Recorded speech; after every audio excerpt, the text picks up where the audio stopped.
Good morning everyone. Welcome back to our NEET IT JEE Chemistry YouTube channel. In today's class I am going to discuss organic chemistry. PYQs re-NEET 2026 के question solve करेंगे. Question is given below are two statements. दो statement दे रखे हैं और ये देखना है कि इनमें से करेक्ट स्टेटमेंट कौन से हैं, इनकरेक्ट है या करेक्ट है. स्टेटमेंट फर्स्ट है oxidation of paranitrotoluene with acidic केमनोफोर gives an acid that is stronger than benzoic acid. तो चेक करते हैं कि जो फर्स्ट स्टेटमेंट है वो करेक्ट है या नहीं. तो इसमें क्या दे रखा है, ऑक्सीडेशन करवाना है हमें पैरानाइट्रोटोलुइन का. तो जो पैरानाइट्रोटोलुइन है ये हो जाएगा इस तरह से. ये है टोलुइन और इसके पैरा पे लगा हुआ है NO2, पैरानाइट्रोटोलुइन. और इसका क्या करवाना है, ऑक्सीडेशन. किसके साथ में, एसिडिक केमनोफोर. तो हम यहाँ पे करवाते हैं इसका ऑक्सीडेशन. जो केमनोफोर एसिडिक प्रेजेंस है और ये कौन सा स्टेप है, ऑक्सीडेशन का. और जब ऑक्सीडेशन होगा तो प्रोडक्ट मिलेगा. अगर बेंजीन रिंग पे इस तरह से जो बेंजाइलिक हाइड्रोजन एक भी अगर है तो वो कन्वर्ट हो जाएगा यहाँ पे एसिड में. इस तरह से यहाँ पे इस कार्बन पे अगर एक भी बेंजाइलिक हाइड्रोजन प्रेजेंट है, चाहे एक कार्बन हो चाहे कार्बन की चेन एक से ज़्यादा 2 3 4 कितनी भी हो सकती है, ये किस में कन्वर्ट कर देगा, इसको एसिड में. और ये एज इट इज़ जैसा है NO2 वही रह जाएगा. इसके बाद में अब क्या पूछा है कि जो give an acid that is stronger than benzoic acid. जो हमें इसमें एसिड मिला है ये देखना है कि ये बेंजोइक एसिड से ज़्यादा स्ट्रॉन्गर है या नहीं. तो ये चेक कर लेते हैं. यहाँ पे कंपेयर करना है हमें बेंजोइक एसिड से. तो ये है बेंजोइक एसिड, बेंजोइक एसिड और ये है स्ट्रॉन्गर. तो ये देखना है कि इससे ये स्ट्रॉन्गर है या नहीं. तो ये चेक करते हैं. GOC में हमने देख रखा है जो एसिडिक स्ट्रेंथ है वो किस तरह से चेक की जाती है कि जो एसिड है उसमें से ये जो H है वो H+ की फॉर्म में चला जाता है. और जो हमें यहाँ पे कॉन्जुगेट बेस मिलता है उसकी स्टेबिलिटी चेक करनी होती है. ये दोनों के बना लिए हमने कॉन्जुगेट बेस. और जो कॉन्जुगेट बेस है उसकी स्टेबिलिटी चेक करनी होती है. कॉन्जुगेट बेस जो है, कॉन्जुगेट बेस, तो इसकी जो स्टेबिलिटी है वो किस तरह से चेक की जाती है, स्टेबिलिटी ऑफ कॉन्जुगेट बेस ये डायरेक्टली प्रोपोर्शनल होती है इलेक्ट्रॉन विड्रॉइंग ग्रुप. और जो इलेक्ट्रॉन विड्रॉइंग ग्रुप है ये क्या क्या होते हैं, -R, then -H, then -I, then simple, जिसके बाद में +I, +H, देन +R. तो यहाँ पे जो NO2 है पहले तो ये देखना है कि ये कौन सी पोजीशन पे है. तो ऑर्थो, मेटा और पैरा. और पैरा पे क्या लगता है, रेजोनेंस. तो NO2 का क्या लगेगा, -R. तो जो कॉन्जुगेट बेस है वो कौन सा स्टेबल है, अगर हम इसको A रखें और इसको B, तो A जो है कॉन्जुगेट बेस वो ज़्यादा क्या है, स्टेबल. और उसी का एसिड जो होता है वो करस्पॉन्डिंग जो एसिड है वो उतना ही ज़्यादा क्या हो जाता है, एसिडिक. तो ये जो फर्स्ट स्टेटमेंट है ये है करेक्ट. फर्स्ट स्टेटमेंट क्या हो गया, ट्रू. इसके बाद में सेकंड चेक करते हैं.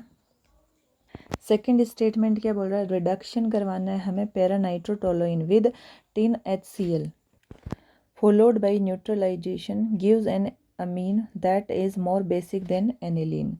तो ये सेकंड स्टेटमेंट और चेक कर लेते हैं. ये तो है फर्स्ट स्टेटमेंट. सेकंड स्टेटमेंट देख लेते हैं इसका, जिसमें क्या करवाना है, इसी पैरानाइट्रोटोलुइन का करवाना है रिडक्शन. जो रिडक्शन होगा किसकी प्रेजेंस में है, टिन, और साथ में है HCl. एसिडिक मीडियम में टिन की प्रेजेंस में इसका करवाना है रिडक्शन. तो ये क्या है, हैवी मेटल के साथ में क्या है, एसिडिक मीडियम. तो जो हमें यहाँ पे प्रोडक्ट मिलेगा वो हो जाएगा, जो NO2 है ये कन्वर्ट हो जाएगा. इससे पहले यहाँ पे हो जाएगी एसिड बेस रिएक्शन, क्योंकि जो NH2 यहाँ बनेगा तो इसके पास तो क्या है, नाइट्रोजन के पास में लोन पेयर. और यहाँ पे जो HCl है ये क्या प्रोवाइड करवाएगा, H+, यानी ये है एसिड, तो यहाँ पे हो जाएगी एसिड बेस रिएक्शन। तो जो हमें यहाँ पे इस स्टेप का जो स्ट्रक्चर मिलेगा वो हो जाएगा NH3 + Cl-। फिर क्वेश्चन में लिखा है फॉलोड बाय न्यूट्रलाइजेशन, तो यहाँ पे न्यूट्रलाइजेशन रिएक्शन होगी जिससे जो हमें यहाँ पे रिडक्शन का जो प्रोडक्ट मिलेगा, रिडक्शन के बाद में वो इस तरह से अमीन मिलेगी और इसका कंपेयर करना है एनिलीन से। तो वो देख लेते हैं। इसका जो कंपैरिजन होगा इस प्रोडक्ट का अमीन का, वो किससे करना है, एनिलीन से। ये है एनिलीन। अब ये बोला गया है कि ये जो क्या है ज़्यादा बेसिक, जो अमीन है वो ज़्यादा बेसिक है एनिलीन से। तो ये ट्रू स्टेटमेंट है या नहीं चेक करते हैं। जो बेसिसिटी है, बेसिसिटी वो किस तरह से चेक की जाती है, अगर इलेक्ट्रॉन रिलीजिंग ग्रुप हो या फिर इसी को बोलते हैं इलेक्ट्रॉन डोनेटिंग ग्रुप, अगर ये ग्रुप प्रेजेंट हो तो जो यहाँ पे बेसिसिटी है वो क्या होती है, बढ़ जाती है।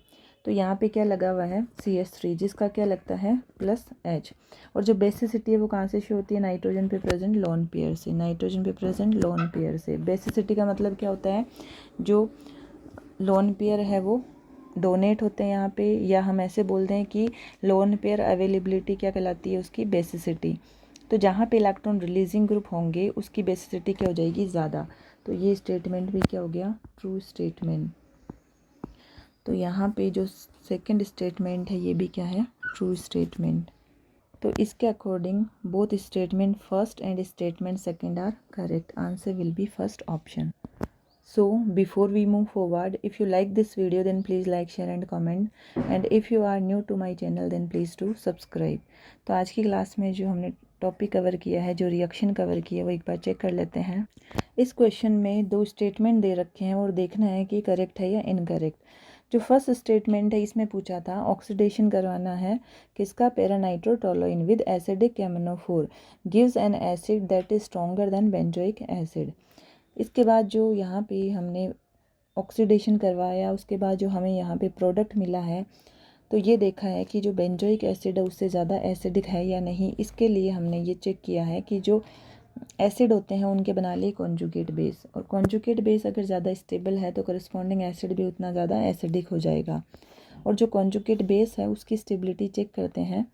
अगर डायरेक्टली सामने ग्रुप लगे हुए हैं इलेक्ट्रॉन विड्रॉइंग ग्रुप, और यहाँ पे ऑर्डर चलता है -R -H -I, फिर सिंपल कहने का मतलब है जिस पे resonance, hyper conjugation, inductive effect ना हो, उसके बाद में +I +H देन +R। तो इसके अकॉर्डिंग जो NO2 ग्रुप है इस पर क्या लगा हुआ है -R, तो इसी का एसिड क्या हो जाएगा, ज़्यादा एसिडिक। तो जो फर्स्ट स्टेटमेंट है वो तो क्या है, ट्रू या करेक्ट। सेकेंड जो स्टेटमेंट है ये पूछा है reduction of पैरानाइट्रोटोलुइन with thin HCl followed by neutralization gives an amine that is more basic than aniline। तो यहाँ पे जो सेकंड स्टेटमेंट है इसमें पहले रिडक्शन करवाया है और उसके बाद में यहाँ पे जो NO2 है ये कन्वर्ट हो जाएगा NH2, लेकिन यहाँ जो मीडियम है वो है एसिडिक, तो ये हो जाती है एसिड बेस रिएक्शन। नाइट्रोजन पे प्रेजेंट लोन पेयर और यहाँ से क्या मिल गया H+, तो यहाँ ये हमें सोल्ट मिलेगा। उसके बाद में यहाँ होगी न्यूट्रलाइजेशन रिएक्शन जिससे हमें ये मिल जाएगा प्रोडक्ट अमीन। इसके बाद में ये जो हमें कंपैरिजन करना था अमीन और एनिलीन का बेसिसिटी के सेंस में, तो यहाँ पे हमें ये पता है कि जो बेसिसिटी है ये होती है जो लोन पेयर है वो डोनेट करना, यानी अवेलेबिलिटी ऑफ लोन पेयर। जितने जल्दी या जितना इजीली लोन पेयर अवेलेबल होता है उसकी बेसिसिटी ज़्यादा होती है। और जो बेसिसिटी है वो किस पे डिपेंड करती है, अगर ग्रुप यहाँ पे लगे हुए हो इलेक्ट्रॉन रिलीजिंग या फिर इलेक्ट्रॉन डोनेटिंग ग्रुप। तो यहाँ पे जो CH3 है इसका लगता है +H, तो ये क्या हो जाएगा, इलेक्ट्रॉन रिलीजिंग ग्रुप, जिससे इसकी बेसिसिटी क्या हो जाएगी, ज़्यादा। तो जो स्टेटमेंट सेकंड है वो भी क्या है, करेक्ट। इसके according both statement first and statement second are correct, so answer will be first option. So let's end today's class here. Remaining part we will continue in the next class. Thank you so much for attending the class. Thank you for your time and see you back in our next class. Take care of yourself. Bye.